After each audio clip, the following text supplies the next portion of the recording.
Welcome.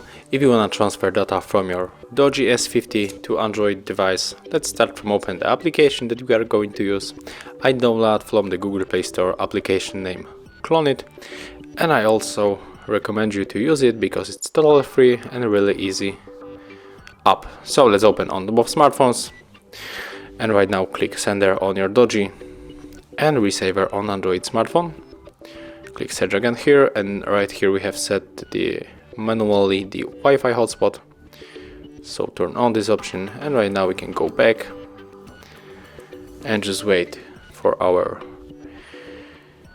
receiver.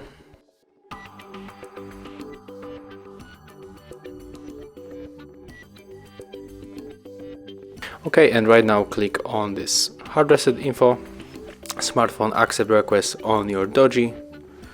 And right now you can choose whatever you want to take from this Doogee to your Android smartphone. I will probably go for the application, and I will choose John GBA Lite. So click, press start, OK. As you can see, it's importing and it's finished. Click finish on both smartphones. And right now we have to click here to receive apps to install this John GBA Lite. Click install again, and it's done. Right now we can open this application, click allow, and this is it, how you use transfer data. Thank you for watching. Leave thumbs up, comments, and subscribe to our channel.